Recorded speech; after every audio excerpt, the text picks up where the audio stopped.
Show you what I got for solar up here on the roof. The two roof glands going down to the controllers, obviously, cabling. And we've got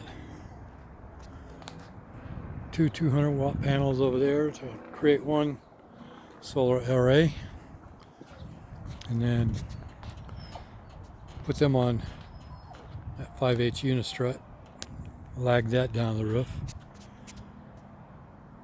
And then I've got the beginnings of the other solar array with a single 200-watt panel on there right now, and room to add the other one. So eventually I'll have 800 up here. Anyway, I did the unistrut so that in the event that I swap trailers or something, then I can pull those panels off without leaving holes in the roof, which wouldn't be good, obviously. So that's the roof. Okay, and then inside the trailer, actually in the bedroom, right next to the bathroom door, is where I've got the two of the solar charge controllers. And up on top up there are the Bluetooth modules, so I can monitor everything from my phone.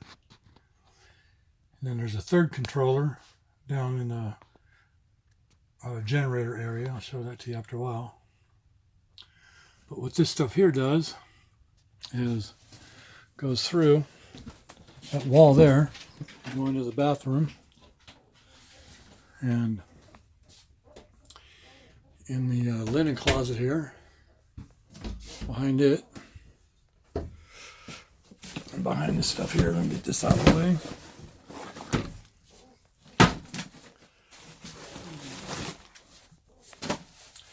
Alright, you can see what comes through the wall. And then these wires here going down, they go down through here. And then down through here. And then same thing in this cubby.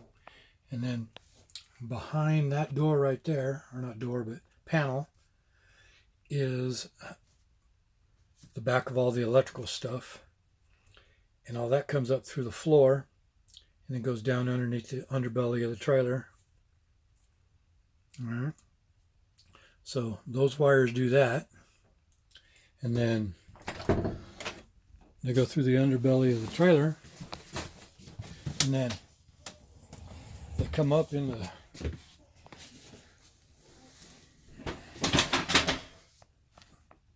or actually, this is the battery compartment. Sorry about that.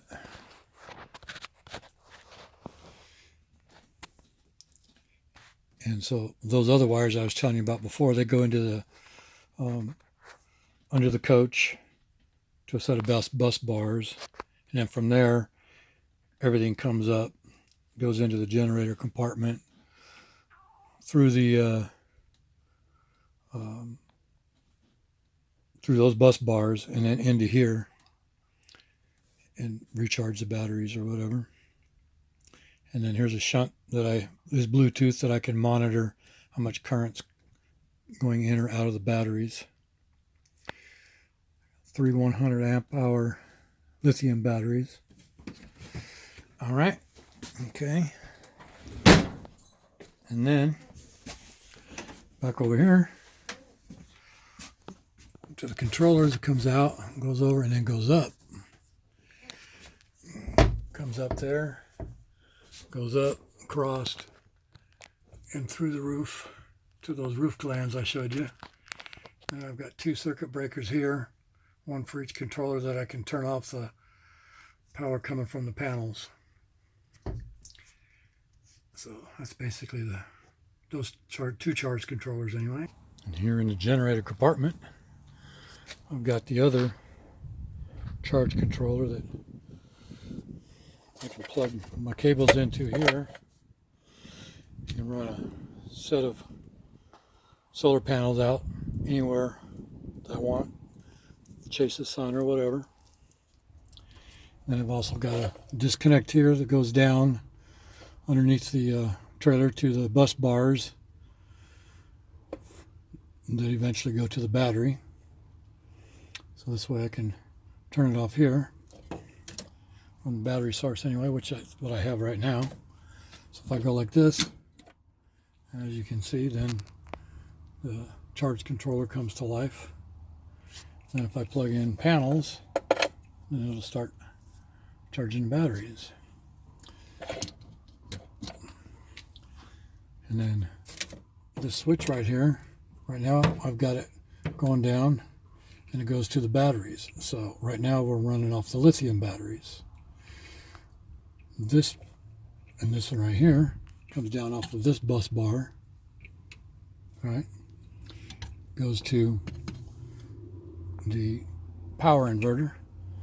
If I turn that on, which I got a remote control I can do that with inside, I can turn this on and power the trailer 120 volts if I need to or want to.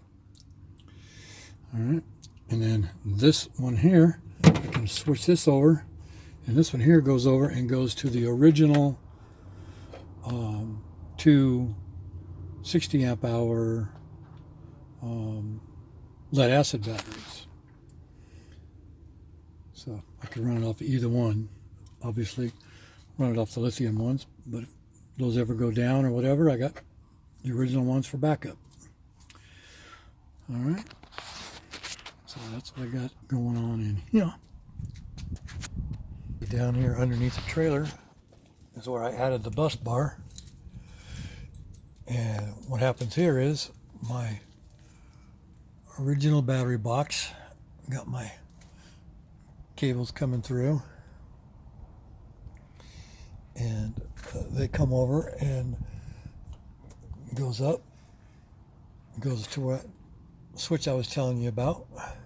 All right, and then of course the ground one comes over here to the grounding for the trailer, and then I've got this goes to here for the trailer ground itself. And I've got this other bar I've added in here, and what this does is goes up and ties back into that switch up above, so that I can come back across here, and this powers all the circuits for the trailer that was existing, so I didn't have to redo any of that. Okay, and this goes back up, like I was saying, to the batteries through that bus bar up in the generator compartment. And then I've got my two solar controllers that are up in the bedroom coming down here, and they go through a breaker switch so I can isolate, turn the battery power off to the controllers. This one, and then same thing with this one here, and it goes on up, obviously. I've also got 40 amp inline fuse on both of these, this one and again on this one, just for, you know, double safety, obviously. But that's what I got going on down here underneath.